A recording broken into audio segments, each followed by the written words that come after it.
Hi everybody, I'm Rachel and welcome to my YouTube channel, Learn, Love, Learn, Do. So you've been schooling at home for a while now and maybe things are set up and going with some kind of rhythm for your school age kids. But what about your preschoolers who are home more with you now? Before this pandemic, we could sign them up for activities or take them to the library or tumble time at some gym or play dates. And we could check off education, socialization, enrichment, and say we're doing it. But now they're home with us more, and it may feel like preparing them falls a lot more on us. And if you have felt like, what do I even do with my preschooler? Or is what I'm doing enough to prepare them for school and keep the ball rolling? Or if you just need a shot in the arm in terms of ideas, then you are in the right place. This channel is for you, the parents who didn't plan on homeschooling and find themselves doing just that. On this YouTube channel, I'll share activity ideas with you, ideas to implement strategies, troubleshooting tips, organization tips to create a learning space so that learning actually happens, and many more things in that vein. But let me share a little bit about myself. Like I said, my name is Rachel. I currently homeschool my two daughters, ages 6 and 22 months. And previous to that, I was a classroom teacher for 9 years. And I taught kindergarten and first grade. And I still hold a teaching license, and I have endorsements in early childhood education and teaching English as a second language.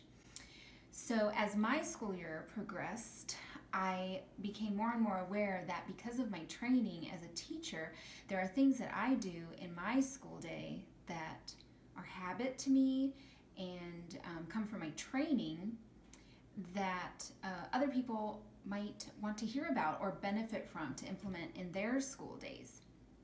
And thus this channel was born. That's why I created this channel, to come alongside and share my expertise and give ideas and encouragement, because if you are here on YouTube searching for what to do with my preschooler at home, likely you are doing so many good things and you just need to be encouraged.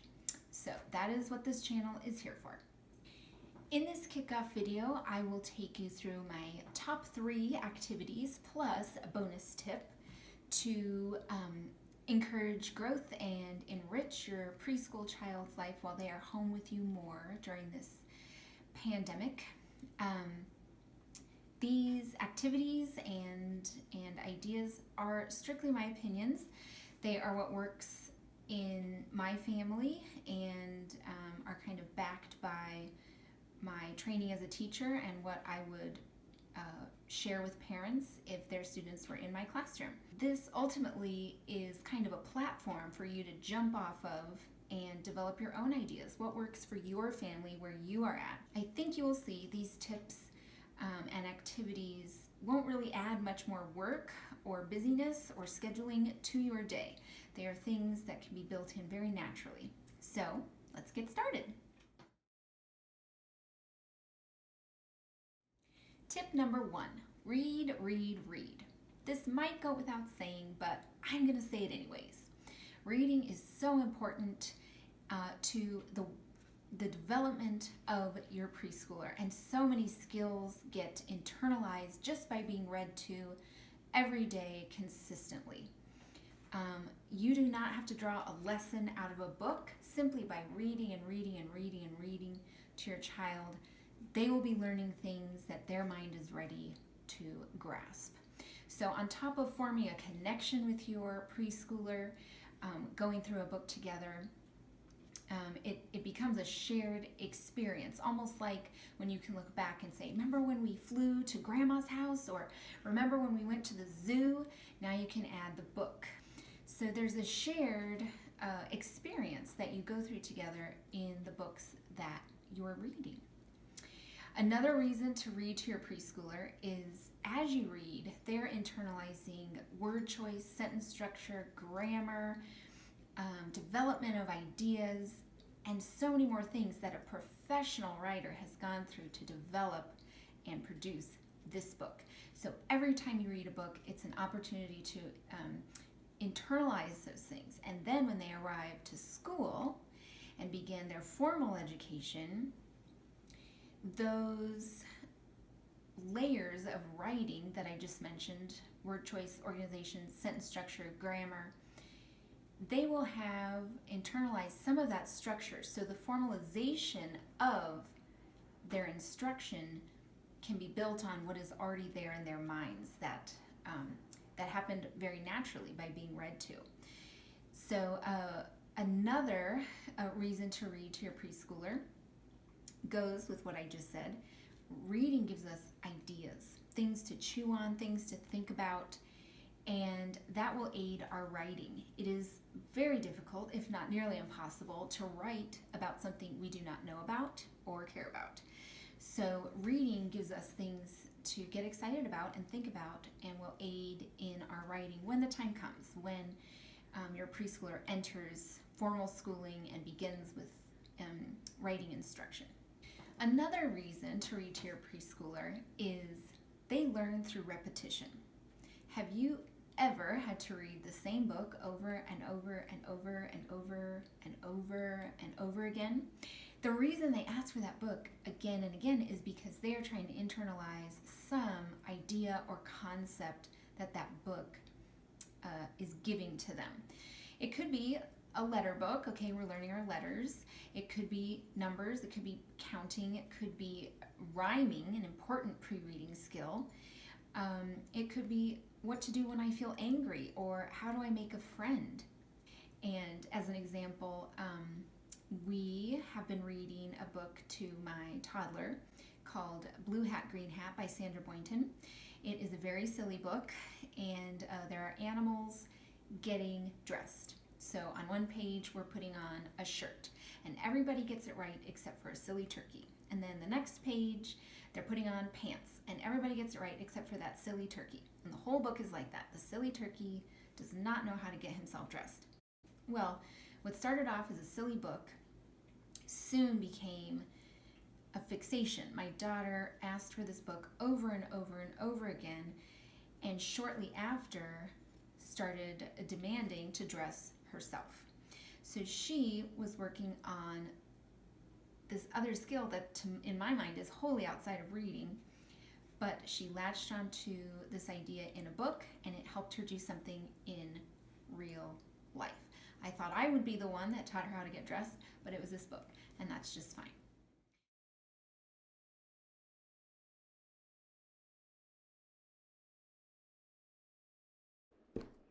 Build a connection with your preschooler. Front load those writing skills before school even starts. Give repetition needed to master life skills. So those are some reasons to be reading to your preschooler. It is extremely important. I could make many more videos on my love of reading and why you should be reading, but I'll leave it there. And just know I have plans to make a video on how to read to your preschooler. That will be in a video coming up, so stay tuned. Tip number 2, get outside. And more specifically, get outside and look at things. Before this pandemic, I never would have called myself a nature lover by any means, but out of sheer desperation and needing to get out of the house and see something else, I loaded the girls up and started taking them on walks around our neighborhood. What I started doing was observing. What do we see out here? And so we got to see seasons change because we started in spring. What is going on here? The leaves are starting to bud, and then we have flowers, and then the bugs are coming because it's summer and it's hot, and we had to change the time we were walking. And then the leaves were changing, and there's so much more that you can observe if you just get out as often as possible. we really try and get out every day. It's just the air, the sky, the light, what the plants are doing. It does require a bit of focus on your part. You can't just walk and zone out or check your phone. You want to be observing things and draw their eye to what you see. Veins in a leaf, Canadian geese flying overhead. I notice there's snow piled up over here but not over here. Why do you think that is? Just any sort of observation you can make. Your preschooler will take over. Their senses are so fine-tuned for that kind of minutia that they will start making those observations. For example, we recently had a snowfall and a snow melt, and it was starting to warm up a little bit, and when we went outside, my daughter said, very excitedly, "It smells like spring." And so there she was, even tuning into the smell of things. And that is tip number 2. Get outside and observe nature, and soon your kiddo will start doing that for themselves. Tip number 3, hobbies. And I'm talking about your hobbies. When you can bring your preschooler alongside of you and show them what you're excited about and what you know about that thing, they will learn so much just by joining in and being right there with you. Some hobbies we have our daughters involved in is cooking with me. They have also, well, my older one has been under the body of a Chevy truck that my husband is restoring. She was right there when he drained the old oil into a pan and handed him tools. She's interested in woodworking as well because my husband is interested in woodworking. She has learned all of that rich vocabulary and the uses of the tools and the safety equipment necessary to work with wood just by watching my husband, but also doing things with him. And she collects her scraps of wood that he doesn't use, and she makes projects of her own. You can spend some time thinking, what am I interested in? What do I do? And how can I bring my preschooler alongside of that so they can be involved? Don't be afraid to try something new. Last spring, we did our first garden ever, but we did a little research. We turned over a patch of land, we tested our soil, and we planned what plants we wanted, and we planted. And I was convinced our garden would remain a dirt patch, but it didn't. We had sprouts and leaves, and then the pollinators came, butterflies and bees zipping in and out, and then we had the harvest. We had corn and beans and peas and pumpkins, and it was amazing to go through that together because this wasn't a skill or a hobby that I already had that I was interested in. It was something we did together as a family, and we learned together as a family. And I believe last year's garden and the work and the things that we learned are a lasting memory for my older daughter, who is very involved. And we have plans for a garden again this spring, so we'll continue that hobby together. So yes, involve your kids in the things that you love, and don't be afraid to try new things with them.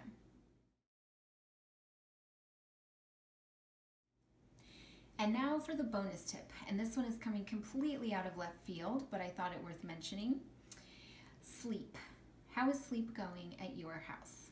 When I was a classroom teacher, I was very surprised how many of my students were running on fumes. A lot of faculties of learning are affected by tiredness. Attention, focus, attitude, behavior. So many things can go wrong if we are tired. So if you're having any sort of those signs, whining, tantrums, and difficulty at bedtime because they're so wound up, that can be a sign that sleep needs to be bumped up a little bit. So thanks for tuning in today to hear my 3 tips of activities to do at home with your preschooler while we are in this pandemic. If anything you heard today helped, please give my video a like, leave a comment down below. Also leave a comment if you'd like me to cover anything else. Don't forget to subscribe to my channel because there will be more videos like this. Click that little bell so you get notified when I release a new video. All right, everybody, thanks for joining me again today. I'm Rachel, and this is my channel, Learn, Love, Learn, Do, where we love to learn and learn to do.